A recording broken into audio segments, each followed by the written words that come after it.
কৃষি ও ইত্যাদি ইউটিউব চ্যানেলে সকল ছাদ বাগানি ও কৃষক বন্ধুদের স্বাগত জানাই। বন্ধুরা, আবার আমি আপনাদের সামনে একটি নতুন ভিডিও নিয়ে চলে এসেছি। আজ আমি আপনাদের দেখাবো এই ভিডিওর মাধ্যমে যে কুল পরবর্তী সময়ে কিভাবে কুল গাছের ডাল ছাঁটাই ও তার পরিচর্যা করা হয় তার সঠিক নিয়ম। এই ছিল আমার ভারত সুন্দরী কুলের বাগান। এই ভারত সুন্দরী কুল চাষ করে বিঘা প্রতি 1 লাখ টাকা আয় করা যায়, তার ভিডিও আমি আগেই করে রেখেছি। তার লিঙ্ক ডেসক্রিপশনে দিয়ে দেব, আপনারা ওখান থেকে দেখে নিতে পারেন। এবার আসা যাক মূল আলোচনা পর্বে। ভারত সুন্দরী কুলের ডাল ছাঁটাই বা প্রুনিং কখন করবেন, আদর্শ সময় কোনটা?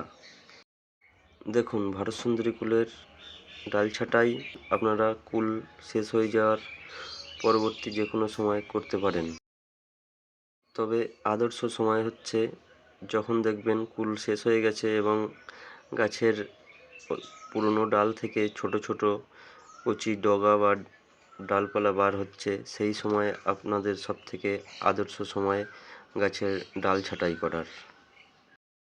বন্ধুরা, দেখতে পাচ্ছেন আমার কুল গাছের ডাল ছাঁটাই করা হয়ে গেছে। যাদের কুল গাছের বয়স 1-2 বছর হয়ে গেছে, তারা গাছ যখন কাটবেন তখন আধা বা 6 ইঞ্চি ডালগুলো রেখে তারপরে কাটবেন।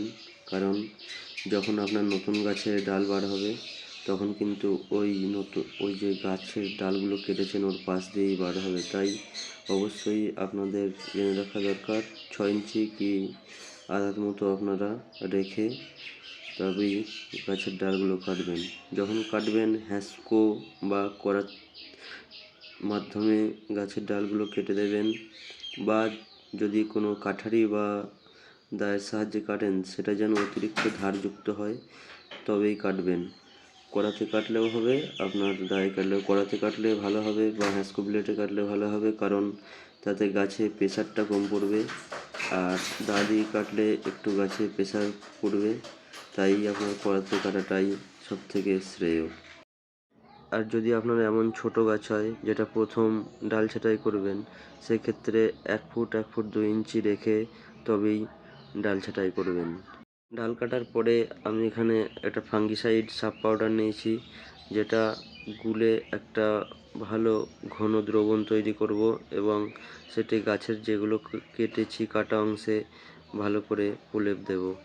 কারণ যেখানে কাটা আছে ওই কাটা জায়গাগুলো থেকে আপনার ছত্রাক বা ফাঙ্গাস আক্রমণ হতে পারে, সেই কারণে ওখানে আমি ফাঙ্গিসাইড দিয়ে দিচ্ছি।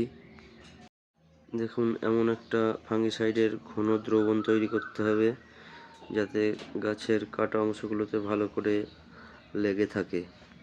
সাব পাউডার বা ফাঙ্গিসাইডের দ্রবণটি আমি এইভাবে প্রত্যেকটা গাছের কাটা অংশে লাগিয়ে দিচ্ছি, যাতে ওখানে কোনো ফাঙ্গাস বা ছত্রাকের আক্রমণ না হয় এবং গাছটা সুস্থভাবে ওখান থেকে ভালোভাবে ডালপালা বার হয়। এবং তারপরে পুরো জমিটা ভালো করে ভিজিয়ে সেচ দিয়ে দিন। এই সময় কোনো সার মাটি আমি দিই না, না দিলেও চলে। এই সেচ দেওয়ার পর কিছুদিন পর দেখবেন নতুন ডালপালা গজিয়েছে, তখন কুল গাছের গোড়ার চারিদিকটা খুঁড়ে তখন সার দেবো। এখন সার না দিলেও চলবে, আমি প্রত্যেক বছর এমনভাবেই কুল চাষ করি। সেই সময় আপনারা যতটা পারবেন জৈব সার দেওয়ার চেষ্টা করবেন, যেখানে ভার্মি কম্পোস্ট, গোবর সার বা খোল এইসব দিয়ে গাছটাকে আরেকবার সেচ দিয়ে দেবেন। কুল চাষের প্রাথমিক পরিচর্যা আপাতত এই পর্যন্তই।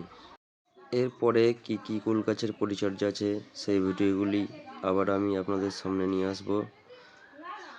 সেই ভিডিওগুলি পেতে অবশ্যই চ্যানেলটিকে সাবস্ক্রাইব করবেন এবং এই ভিডিওটি যদি ভালো লাগে অবশ্যই একটা লাইক দেবেন। ততক্ষণ পর্যন্ত সকলে ভালো থাকবেন। নমস্কার।